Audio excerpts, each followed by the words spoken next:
वलन तरदा on call यहूद वलन नसारा, यहूद और नसारा आपसे हरगिज राजी नहीं हो सकते, कभी खुश नहीं होंगे। कितनी बड़ी खबर। नबी सल्लल्लाहु अलैहि वसल्लम से जो उनकी अदावत थी, दुश्मनी थी, उसको खोल कर रख दिया गया। आप सल्लल्लाहु अलैहि वसल्लम हर एक की हिदायत चाहते थे, हर एक के खैर खा थे। आप उनकी तालीफ कल्ब चाहते, उनके लिए नरम गोशा रखते कि किसी तरह ये हिदायत पे आ जाए। लेकिन आपको क्या बता दिया गया? उम्मीद न रखो ज्यादा, ये आपसे राजी नहीं होंगे। हत्ता तत्तबिअ मिल्लतहुम, यहाँ तक कि आप इन्हीं के दीन में आ जाए। हाँ, अगर आप इनके दीन और तरीके की पैरवी करेंगे तो फिर आपसे खुश हो जाएंगे। कुल इन्न हुदल्लाहि हुवल हुदा, कह दीजिए बेशक हिदायत अल्लाह की दरअसल हिदायत है। हिदायत यहूदी बनने या ईसाई बनने में नहीं, फिरका वारियत में नहीं, किसी खास ग्रोह में शामिल होना हिदायत नहीं। हिदायत क्या है? जो अल्लाह की हिदायत है। और यहाँ ये जो हुवा का लफ्ज बीच में आ रहा है ना, इसे कहते हैं ज़मीर फसल, और ये किसी चीज को स्पेसिफिक करने के लिए और बाकी सब की नफी करने के लिए आता है कि असल हिदायत अल्लाह की है, उसके अलावा कोई चीज हिदायत नहीं है। ये माना बनता है, यानी हिदायत वो नहीं जिस पर तुम हो। आज के लेसन के शुरू में हमने पढ़ा था ना कि एक ग्रोह कहता है तुम किसी चीज पर नहीं, दूसरा कहता है तुम किसी चीज पर नहीं, वो दोनों एक दूसरे को गुमराह करार देते हैं।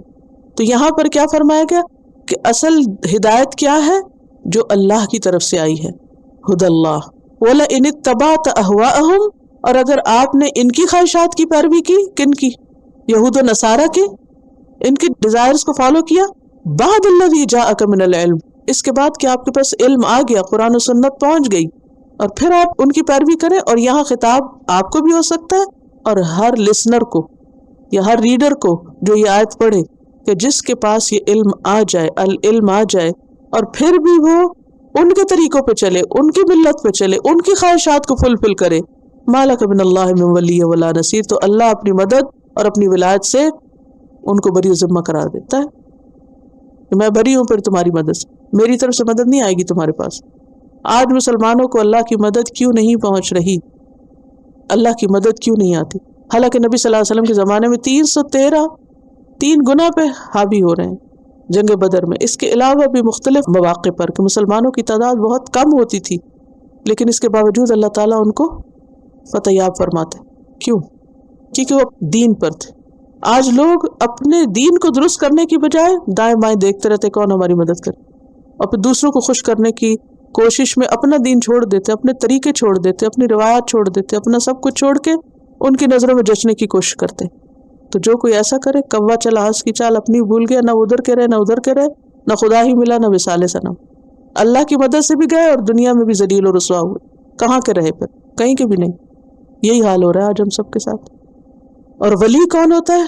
जो फायदा पहुंचाए। फिर अल्लाह की तरफ से कोई फायदा नहीं पहुंचेगा। वला नसीर, मुश्किल में फंसोगे तो वहां से मदद भी नहीं आएगी, वहां से हेल्प नहीं आएगी ऊपर से। कितनी बड़ी वार्निंग। तो इस आयत से पता क्या चलता है कि यहूद और नसारा उस वक्त तक मुसलमानों से राजी नहीं हो सकते जब तक कि वो उनके तरीके न इख्तियार करें। दूसरी बात यह है कि हिदायत किसी खास ग्रोह के साथ मुंसलिक नहीं, फिरके के साथ नहीं। हिदायत असल में क्या है? जो अल्लाह की तरफ से आया है।